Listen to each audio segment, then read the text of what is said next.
قبر میں اس کی زیارت کے لیے آؤں گا۔ عزیزان گرامی، بات بہت ہی عظیم ہے، بہت ہی اہم ہے، اس لیے کہ آپ دیکھیں آج کائنات میں ہر انسان محب حسین آپ کو مل جائے گا، نہ مذہب کی قید ہے نہ ملت کی قید ہے، لیکن اسے حسین سے کچھ نہ کچھ انسیت ہے، محبت ہے۔ یہ کیوں ہے؟ اسی قربانی کا نتیجہ ہے جو حسین نے کربلا کے میدان میں کی۔ عزیزو آپ دیکھیں یہ مقام کتنا عظیم ہے، سرکار سید الشہداء کا حرم کتنا عظیم ہے کہ ہمارے 10ویں امام کا زمانہ، 10ویں امام کا زمانہ ہے، اور 10ویں امام علی ہیں، بیمار ہیں۔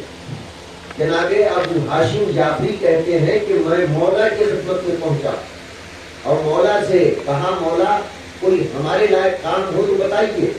کہا کہ تم دیکھ رہے ہو کہ میری طبیعت خراب ہے، اگر کوئی ممکن ہو کہ کوئی ایسا افراد مل جائے کہ اسے حرم سرکار سید الشہداء بھیج دو، اور جو فرمائیے کہ حرم سرکار سید الشہداء بھیج دو کہ وہاں جا کر میری صحت کے لیے دعا کرے۔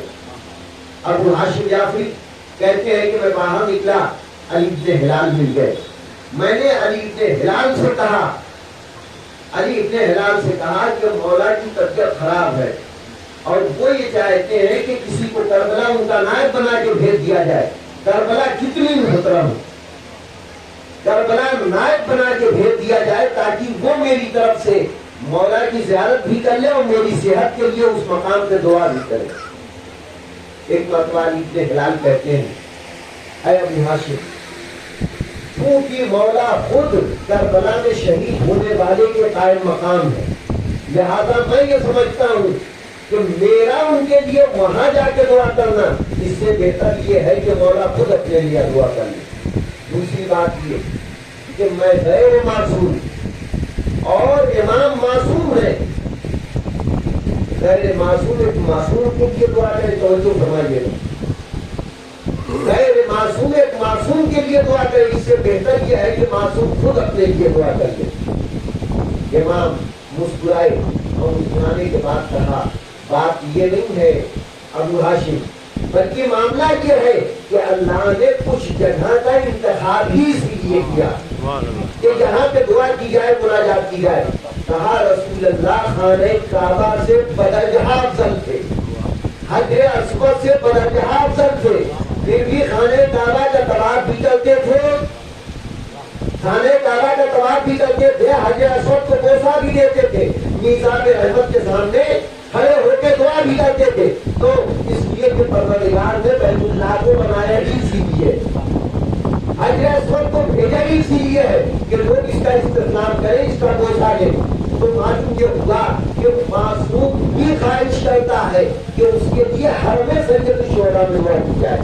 اور آگے بڑھیے آپ دیکھیں، خالی ایسا نہیں کہ ہم آپ زیارت کرنے جاتے ہیں، خالی ہم آپ زیارت کرنے جاتے ہیں ایسا نہیں، اللہ نے کچھ ملائکہ کو پیدا ہی اس لیے کیا۔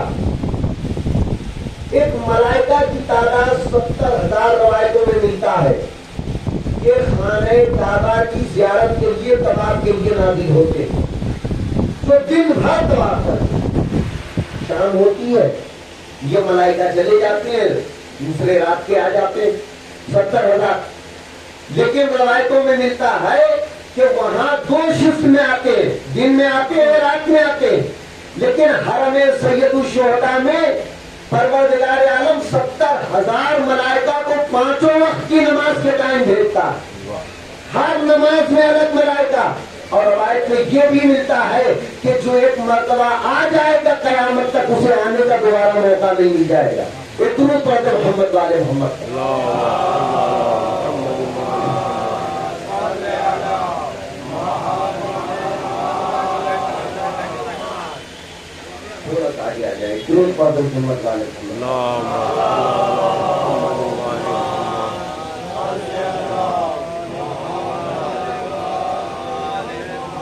عزیزان گرامی، جس کے دل میں بھی اسلام کی ذرا بھی محبت ہے اس کے دل میں حسین کی محبت ہے۔ سلیمان ابن احمد کہتا ہے کہ میں باقی امام کے پاس پہنچا، اور پہنچنے کے بعد باتیں ہوتی رہی، ساری دین کی اس کی باتیں کرتا رہا. پھر سلیمان ابن احمد کہتا ہے کہ میں زیارت کر کے ایمان کی واپس آ گیا ہے. ایک دن میرے پڑوس میں ایک شخص رہتا تھا، باتیں بہت اچھی کرتا تھا. اس کے پاس گیا کہ باتوں میں اچھا وقت گزر جاتا ہے. میں نے اس سے پوچھا بتا زیارت امام حسین کے بارے میں تیرا کیا خیال ہے؟ کہا بدعت ہے، اور ہر بدعت کا انجام جہنم ہے. آپ دیکھیں اسی لیے امام حسین علیہ السلام کی زیارت کرنے جو سب سے پہلے ظاہر پہنچے وہ کون؟ جابر ابن عبداللہ انصاری، رسول اللہ کے صحابی. انہوں نے پانچویں امام تک کا زمانہ پایا. کتنا وقفہ ہے چوتھے امام اور جابر ابن عبداللہ انصاری کے پہنچنے میں؟ آدھا گھنٹہ. نہیں تو شاید کوئی یہ کہہ دیتا کہ یہ جو ہے ثابت نہیں ہے، لیکن سب سے پہلا حسین کی زیارت کرنے والا رسول کا صحابی. ورنہ اگر آدھا گھنٹہ ایک گھنٹے کا بھی فرق ہوتا تو مولا پہلے پہنچتے، لیکن مولا کے پہنچنے سے پہلے انتظام قدرت یہ ہوا کہ صاحب یہ رسول آ گیا. اس نے سب سے پہلی زیارت کی، اس نے زیارت کی. اب یہ کہتا ہے کہ بدعت ہے، اور وہ عمل بدعت ہو نہیں سکتا ہے جسے صحابی رسول نے انجام دیا ہو. اسی لیے قدرت نے جناب جابر کو اتنی عمر کی کہ تم جو ہے سب سے پہلے پہنچنا. اس نے کہا بدعت ہے، بدعت کا انجام جہنم ہے. یہ سلیمان کہتا ہے کہ میرے بہت سخت میں ناراض ہوا اور میں گھر چلا گیا کہ صبح اٹھوں گا اور اٹھنے کے بعد اسے آؤں گا اور رسول اللہ کے حدیث کو بیان کروں گا. پیغمبر کیا فرماتے ہیں؟ میں ظاہر حسین کی ضمانت لیتا ہوں کہ احوال قیامت سے نجات دلاؤں، یہاں تک کہ میرا فریضہ ہے کہ اس کو جنت تک پہنچاؤں. جس نے حسین کی زیارت کی ہو. کہا میں نے سوچا کہ اس کو صبح سناؤں گا. آیا دفتر بات کیا تو اس کی زوجہ نے کہا وہ تو تمہارے جانے کے 2-3 گھنٹے کے بعد اٹھے اور کربلا چلے گئے. ایک مسئلہ یہ کہتا ہے کہ ابھی رات میں تو یہ کہتا تھا کہ ایسا ہے اور اس وقت جو ہے یہ کربلا چلا گیا. معاملہ کیا ہے؟ یہ بھی چلا کربلا. چلتے حرم امام حسین میں پہنچا تو کیا دیکھا کہ یہ زمین پر سجدہ کیے ہوئے گریو ازاری کر رہا ہے. ایک مرتبہ یہ پہنچا، کہا بھائی رات کو تو ایسی باتیں کر رہا تھا اس وقت حرم میں. کہا وہ زندگی میں پہلی مرتبہ میری باتیں نہیں تھی، پتہ نہیں کتنی مرتبہ ایسی بکواس کر چکا، پتہ نہیں کیا کیا میں کہا کرتا تھا. کہا لیکن یہ بتا کہ تو یہاں کیسے آیا؟ جو تیرے نزدیک بدعت ہے تو یہاں کیسے آیا؟ کہا تیرے جانے کے بعد میں سو گیا اور میں سمجھ گیا کہ شاید تو ناراض ہو گیا، لیکن میں سو گیا. سویا تو عالم خواب میں کچھ نورانی شخصیتوں کو آسمان سے نازل ہوتے ہوئے دیکھا. ایک کی پیشانی سے اتنا نور ساتے تھا کہ پورا 3 میل تک اس کے پیشانی کی روشنی 3 میل تک جا رہی تھی. میں نے جو پہلے آیا تھا اس سے پوچھا یہ کون ہے؟ کہا تجھے نہیں پتا یہ محمد مصطفیٰ صلی اللہ علیہ وآلہ وسلم.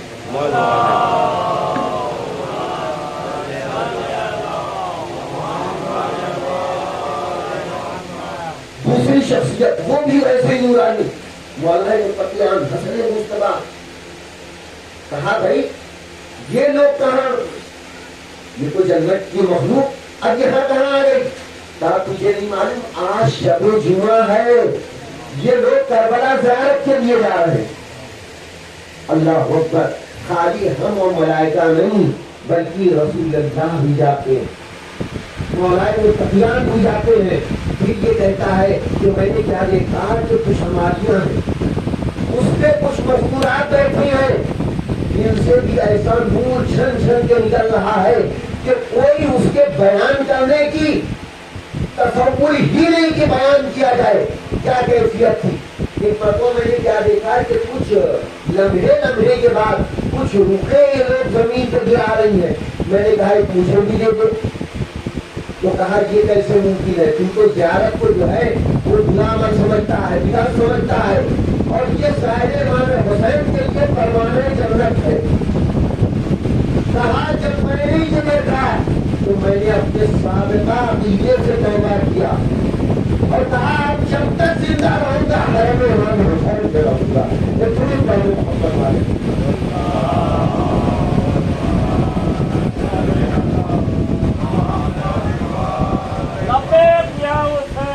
لبیک یا حسین. عزیزان گرامی، تو معلوم یہ ہوا کہ سائر امام حسین اللہ کی نگاہ میں بہت عظمت ہے. کیوں؟ اس لیے کہ حسین نے اللہ کی راہ میں سب کچھ نثار کیا. مالی سبتین آپ اٹھا کے دیکھیں علامہ محمد وان زندرانی کی، وہ کہتے ہیں کہ میدان محشر میں امام حسین علیہ السلام 3 مقام پہ ہوں گے.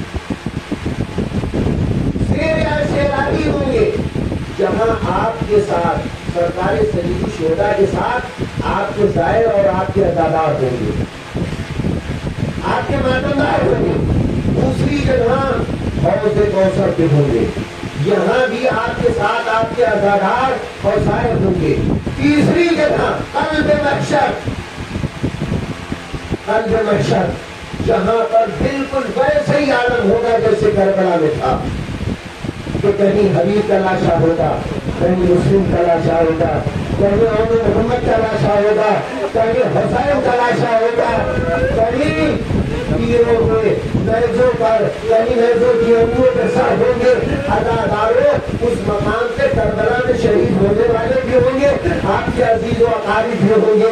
لیکن عزاداروں ایسے مقام پہ بھی حسین نے عزاداروں کو فراموش نہیں کیا، اپنے زائروں کو فراموش نہیں کیا، بلکہ یہ عزادار بھی وہاں ہوں گے، یہ زائر بھی وہاں ہوں گے. عزاداروں اسی لیے جو آج کائنات میں جہاں کہیں بھی حسین کے چاہنے والے ہیں، جبکہ حسین کی تربین کا دن آتا ہے، حسین کا چہلم کا دن آتا ہے، ارے سڑکوں پہ راہ حسین کی زدہ بلند کرنے کے لیے آ جاتے ہیں. عزاداروں یہ قافلہ لٹا ہوا ایک مرتبہ کربلا کے میدان میں پہنچا. بیویوں نے اپنے والیوں وارث کے لاشے پر اپنے کو گرا دیا. ارے کوئی بیوی علی اکبر کے قبر میں بیان کر رہی ہے، کوئی بیوی عباس کے قبر میں بیان کر رہی ہے، کوئی بیوی حسین کے قبر میں بیان کر رہی ہے. عزاداروں کربلا میں 3 دن تک ماتم ہوتا رہا، اطراف و جوانب کی مستورات اکٹھا ہو گئی. عزاداروں ایک مرتبہ سید سجاد بشیر سے کہتے ہیں، بشیر میرے نانا کا صحابی زیارت کے لیے آیا تھا، کہاں چلا گیا؟ کہا تھا کہ انہوں نے آپ کو آ کے دیکھا تو جھاڑیوں میں جا کے چھپ گئے، اس لیے کہ آپ کے ساتھ زہرا زادیاں تھی، علی کی بیٹیاں تھی، اہل بیت کے گھرانے والے تھے. اور میں سمجھائے بات آپ کو بڑا خیال یہی کوفہ تھا، یہی شام تھا. علی کی نواسیاں، علی کی بیٹیاں بے مطلب چادر پھرائی جا رہی. جگہ تمہیں کو کچھ خیرن جگہ خدا آپ کو کوئی خدمت ہے سلائے سبے مجبور کر بنا کے عزاداروں جگہ دکھاہی آئے، رسول اللہ کے صحابی آئے. عزاداروں خدا نہ خواستہ کسی کا پردیس میں کوئی گزر جائے اور پردیس میں کوئی اپنا مل جائے تو پھر کیا ہوتا ہے؟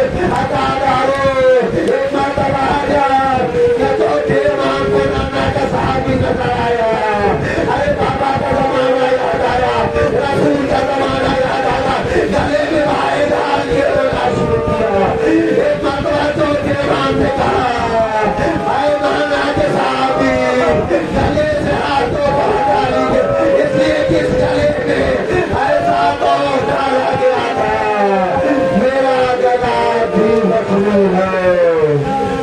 سیالم الذین ظلموا ایام قلیل مقبول مرحبا بمقت الزہرا وعزیزہ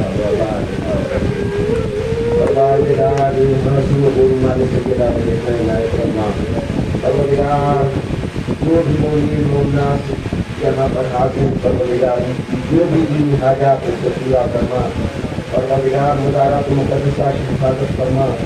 ہم سب کو ہر سال حج زیارت کی سعادت نصیب فرما. زمان کو زندگی میں تعجیل فرما. ہم سب کو کے امان انسان معاف فرما. معاف